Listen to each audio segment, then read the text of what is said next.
Cuando decimos Bach, casi siempre pensamos en una sola persona, una figura gigante, pero la historia es mucho, mucho más grande.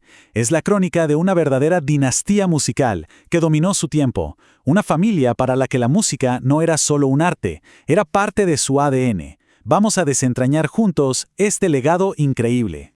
Para que nos hagamos una idea del tamaño de Johann Sebastian Bach, empecemos con lo que dijo otro monstruo de la música, Beethoven. Él decía, no debería llamarse arroyo, que es lo que significa Bach, sino mar. Y esta frase no es un simple halago, ¿eh? Es la descripción perfecta de la profundidad y la inmensidad de un legado que lo cambió todo. Primero lo primero, vamos a ver cómo el apellido Bach se convirtió, literalmente, en sinónimo de músico. Es que la influencia de este clan en su región, Turingia, fue tan pero tan abrumadora que el apellido se volvió una profesión. O sea, en la ciudad de Erfurt, si te dedicabas a la música, no importaba tu nombre, eras un Bach. Pensemos por un momento en ese nivel de dominio. Ok, pero ¿de dónde salió toda esta corriente musical? Para encontrar el origen del arroyo tenemos que irnos varias generaciones para atrás. Y lo más increíble es que nuestra principal guía es un documento que el propio Johann Sebastian empezó a escribir por ahí de 1735. Él mismo fue el primer historiador de su familia porque era muy consciente de que era un eslabón en una cadena de músicos larguísima y fuera de serie. Y esta línea de tiempo lo deja clarísimo. La historia arranca en el siglo XVI, con una huida por persecución religiosa. De ahí saltamos a Weidbach, un molinero que tocaba su cítara siguiendo el ritmo de su propio molino. Luego su hijo, Johannes, se convierte en el primer músico profesional de la familia. Y para mediados del 1600, los Bach ya ocupaban prácticamente todos los puestos musicales clave de la región.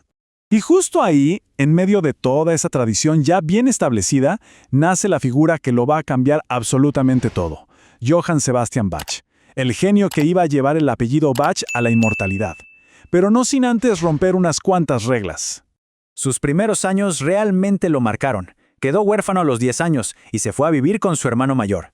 Bueno, pues su hermano le prohibía estudiar ciertas partituras.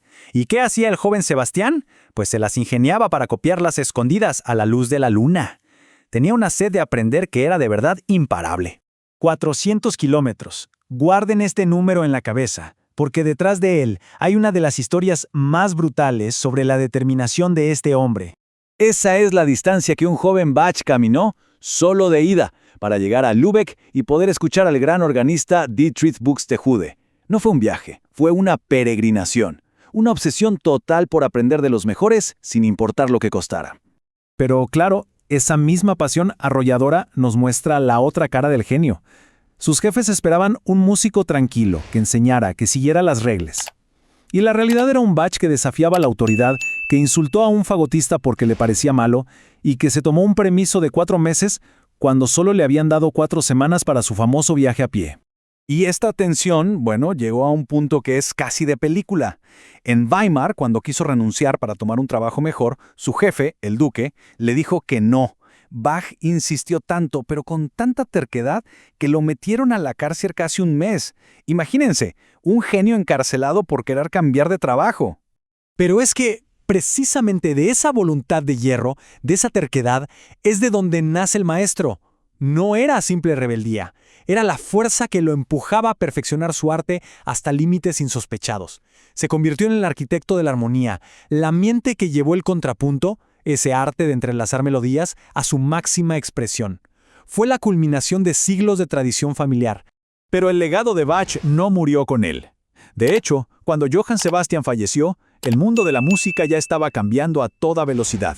Y fueron sus hijos, que también eran músicos extraordinarios, los que tuvieron que navegar esas nuevas aguas y llevar el apellido a una nueva era. Este contraste visual lo dice todo. A la izquierda, el padre, el maestro del barroco complejo, estructurado, casi matemático. A la derecha, su hijo Carl Philipp Emanuel, uno de los pioneros del estilo sensible. Un enfoque que dejaba atrás la complejidad para buscar melodías más sencillas, pero cargadas de una emoción súper directa, muy personal. El legado no fue una copia, fue una evolución. Y cada uno de sus hijos músicos tomó un camino distinto. Estaba Wilhelm Friedemann, el mayor, que muchos decían que era el más talentoso, pero tenía un carácter muy atormentado. Luego, Carl Philipp Emanuel, que en su época fue incluso más famoso que su papá y que influyó en gigantes como Haydn y Beethoven. Y por último, Johann Christian, al que llamaban el Bach de Londres, y que se convirtió en ídolo y mentor de un jovencísimo Mozart. Y esta frase de Johann Christian es buenísima y muy reveladora. Llamar a su padre el viejo peluca resume a la perfección cómo la nueva generación veía la música de Bach, como algo pasado de moda. El estilo, la moda musical, había dado un giro de 180 grados. A ver, si su música ya se consideraba anticuada cuando murió, ¿cómo es que hoy es un pilar fundamental de toda la música? Bueno, pues llegamos al último capítulo de esta historia, la resurrección.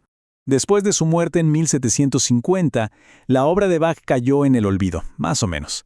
Pasaron casi 80 años, hasta que en 1829, un joven compositor llamado Felix Mendelssohn redescubrió y dirigió La Pasión según San Mateo en Berlín.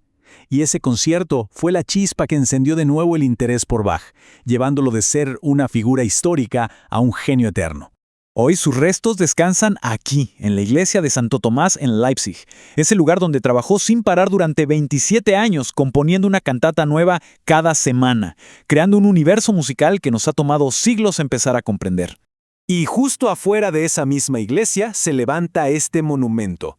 Pero no es solo la estatua de un hombre, es el símbolo de cómo una tradición familiar, combinada con una voluntad de acero y un genio rebelde, puede crear un arte que simplemente no muere nunca. Lo que nos deja una última pregunta flotando en el aire. En la historia de la familia Bach, donde el talento parece transmitirse de generación en generación, pero que explota en un solo individuo de forma incomparable, ¿dónde termina la herencia y dónde empieza el genio? La respuesta, como su música, es infinitamente compleja.